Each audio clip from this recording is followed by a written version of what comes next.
Richard raises a glass of champagne. Sitting with him are Brad, his lawyer, and Jessica, his new fiancée. Richard: to total victory. Sarah got the 2010 Toyota and her debt. I got the penthouse, the lake house, and the company. We cleaned her out. Brad: brutal, Richard. What about her family? Isn't her dad a problem? Richard: Henry? Please. The guy grows corn in the middle of nowhere. He's a recluse. He didn't even show up to the divorce hearing. He's a nobody. Richard's phone buzzes. A text from Sarah.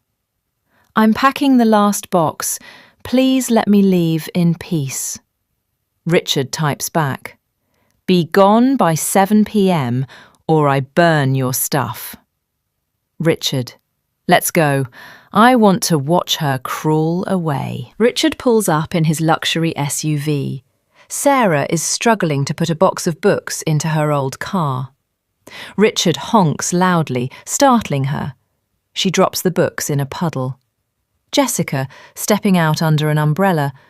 Oops, looks like your trash is wet. Richard: I told you to be gone, Sarah. You're trespassing. Sarah, teary-eyed but firm. I'm going. You took the money, the house, even the dog you hate. Why do you have to be so cruel? Richard, leaning in close. Because I can. You were nothing when I met you, just a quiet girl with a little inheritance. I used you to build my empire, and now I'm done with you. Sarah: I was your partner. Richard: you were an anchor, and I just cut the rope.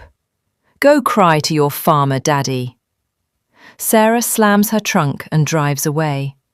Richard laughs, feeling like a king. Henry, 70s, calm, sturdy, answers an old landline phone. Sarah, on phone, sobbing. Dad, he took everything. He humiliated me. Henry: did he brag, Sarah? Did he think he won? Sarah: yes, he thinks you're just a nobody.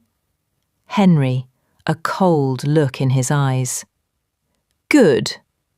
Arrogance makes men careless. Henry hangs up.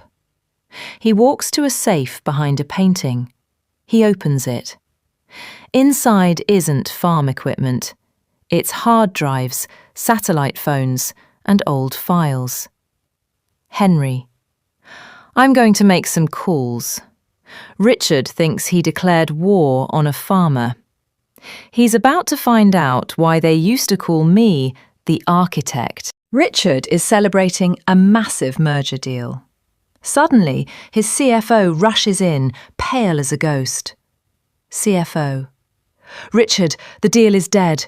The investors pulled out. Richard: what? Why? CFO: someone sent them the Panama files. The offshore accounts, they're empty, Richard. $10 million, gone, transferred to a charity this morning. Richard: impossible.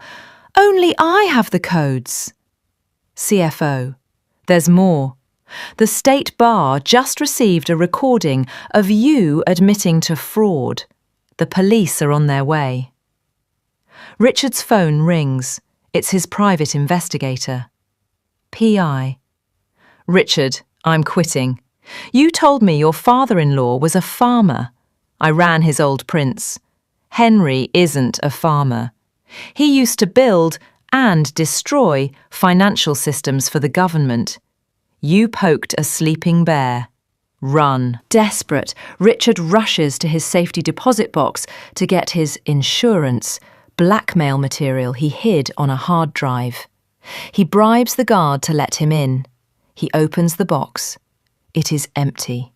Inside sits a single red corn cob or tomato. Under it, a note. I harvested the rot from your life. Start fresh. Richard calls the number on the note. Henry. Hello, Richard. Richard. You broke into my bank. That's a felony. Henry. Actually, it's legal. You signed a prenup 10 years ago. Clause 14. In the event of criminal indictment, power of attorney reverts to the spouse's next of kin. I emptied the box legally an hour ago. You have nothing.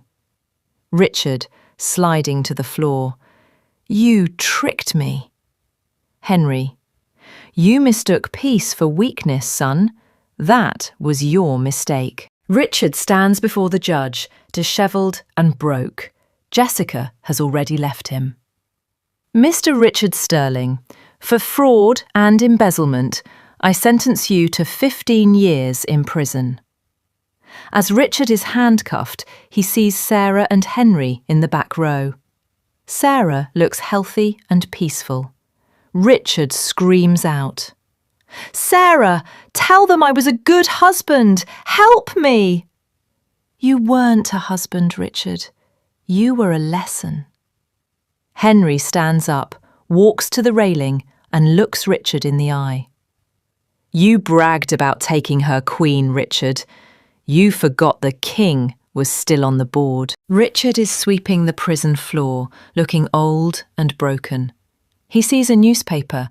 Headline, Father and daughter open community centre with anonymous donation.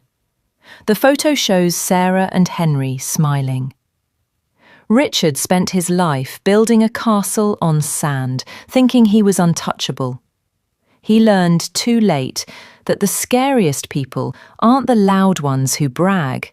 The scariest people are the quiet ones who have the power to destroy you, but choose to live in peace. Until you give them a reason not to.